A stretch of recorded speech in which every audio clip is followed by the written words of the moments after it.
Well, as you've seen, nobody was impacted more by the virus than Oklahoma students and the people entrusted with teaching them.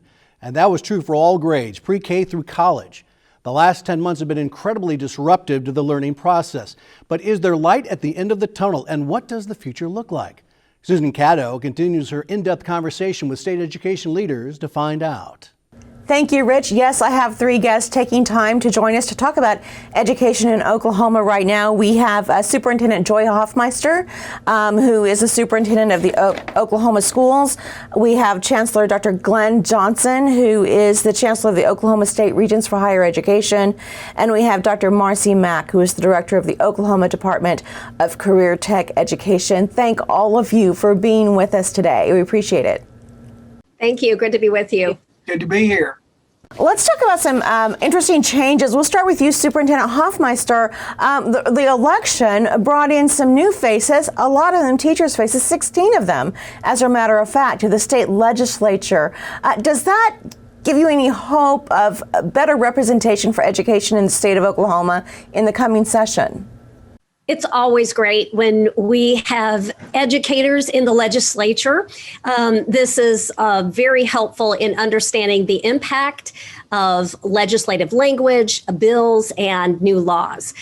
We also know that this is, I think, a very important piece as we think about how to strategically invest in education. So we are grateful for all of our partners and wish very well those who have transitioned out of classrooms and into the legislature at the Capitol, and we are eager to work together. Dr. Mack, another issue that voters did not approve of was State Question 805. Does that impact the career tech system in that you work with those who are in the prison system, getting them trained for getting out of the prison system? Is that something that you had your eye on during election season?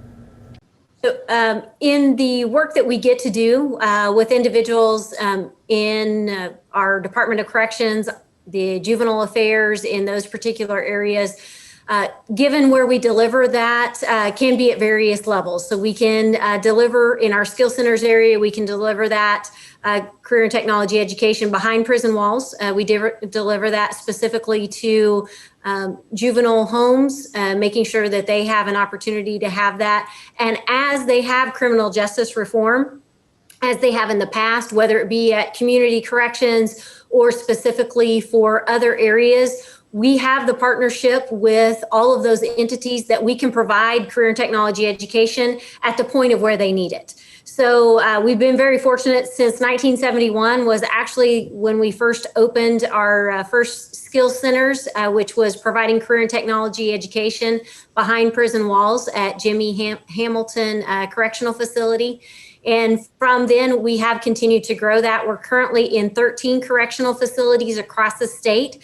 We are in 2 juvenile facilities right now, hopefully 3 after the first of the year. And then we do deliver at various community corrections facilities.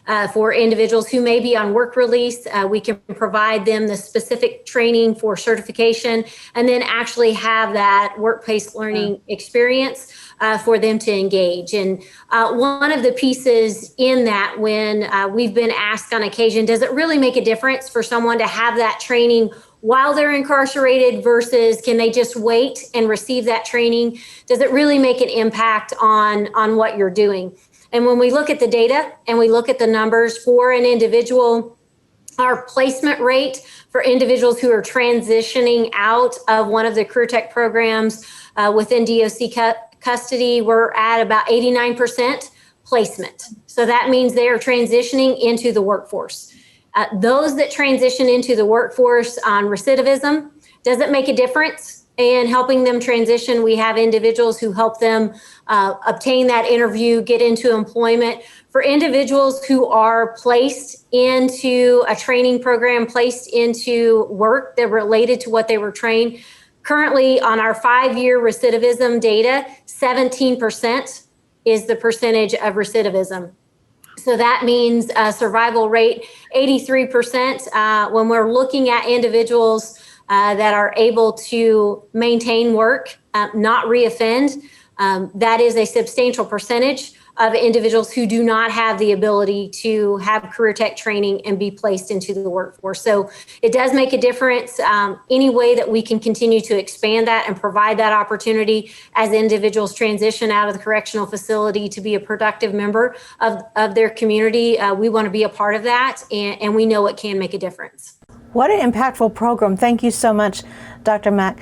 Chancellor Johnson, I want to come over to you. The concurrent enrollment continues to grow in Oklahoma. First of all, explain what concurrent enrollment is and how do high school students benefit from it?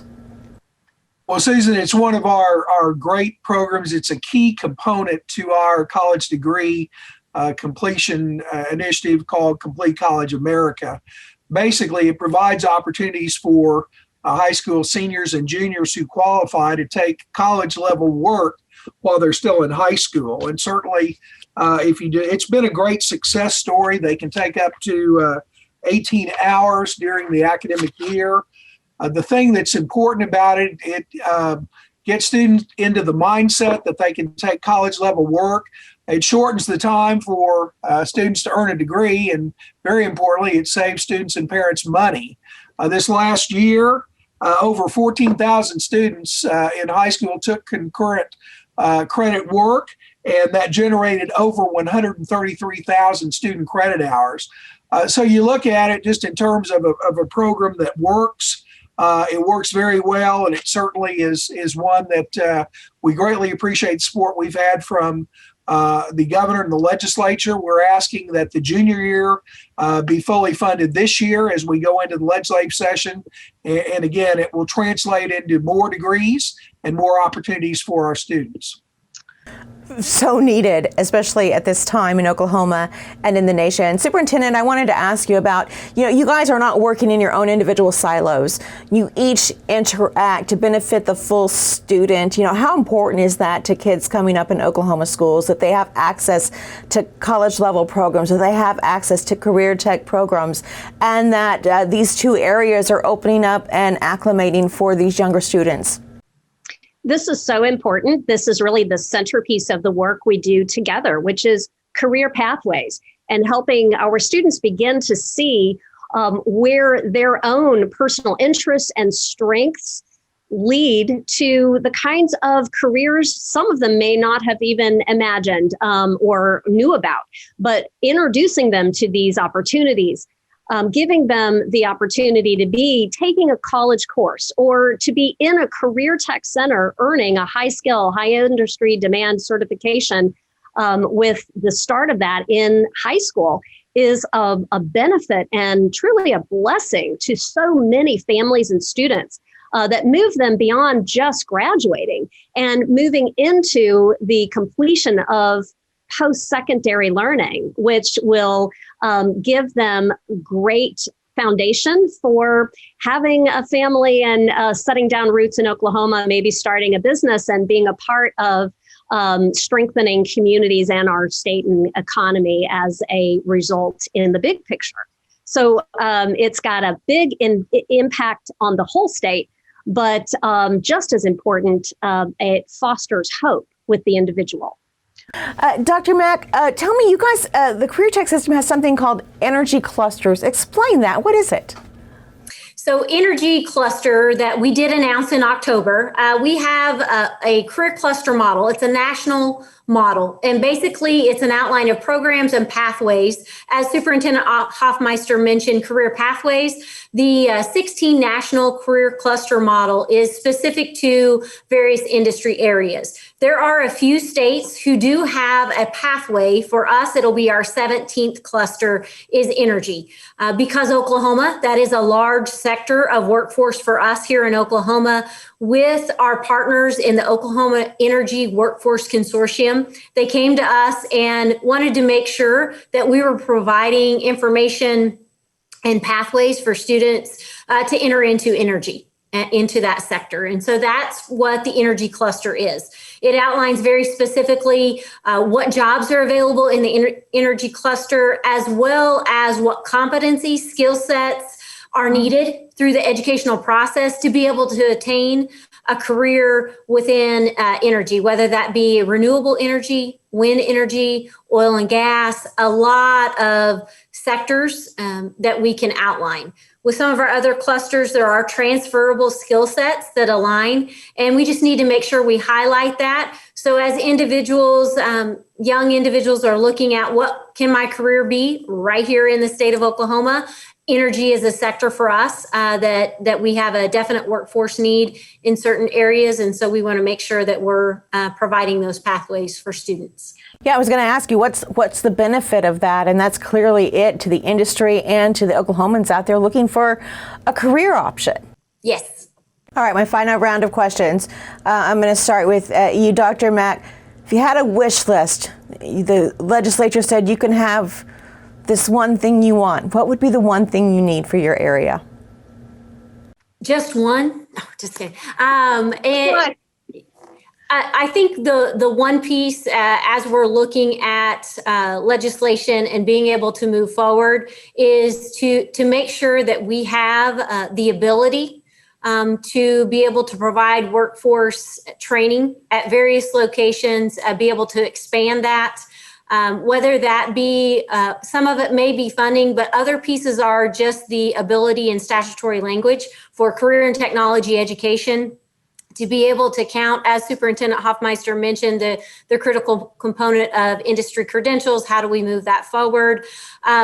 Being able to utilize the work in education and making sure that they're open to the opportunity to make sure we're tying that to workforce, that we are delivering in that particular area, and open the door for conversation. If we have limitations of being able to do that, let's remove those restrictions so that we can continue to deliver, and our educators at the local level can do what they do best and provide a high quality workforce.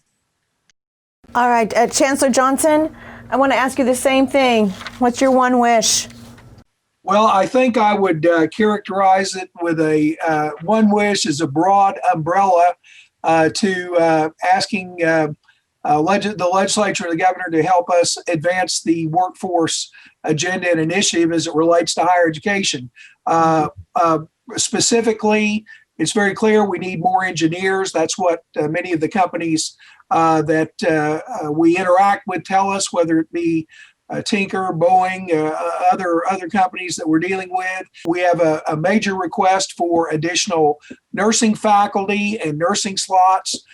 We have a request to address the teacher shortage, and that's critically important, as Superintendent talks about frequently. That's all under workforce. And we'll just put that all under one umbrella for that. What about you, Superintendent? If you could ask the legislature for one thing, what would it be? Well, when I think about the one thing, it really has more to do with closing the digital divide.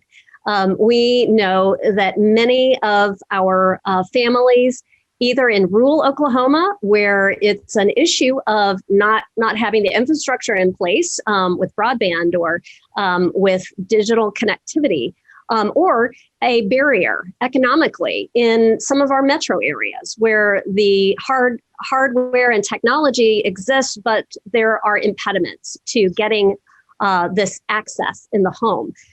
Having a way to close the digital divide, I believe, is going to set Oklahoma on a completely different trajectory where families, students can have both educational attainment through that connectivity. Telemedicine can go into every household and community where we do lack the medical care in the neighborhood clinic. And then I think if we think about it in terms of what it could mean for business and innovation and the beginning of attracting people in tech fields that can live in Oklahoma and be a part of our communities and work with a company anywhere in the world, we have a way to expand our state and the reach and impact all around closing that digital divide. It needs to be as common and as expected as a basic utility of electricity and running water.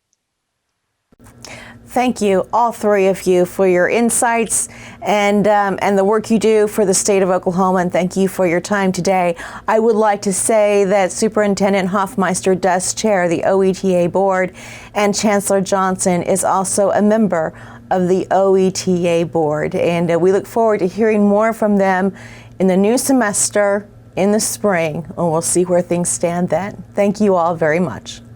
Thank you. Thank you.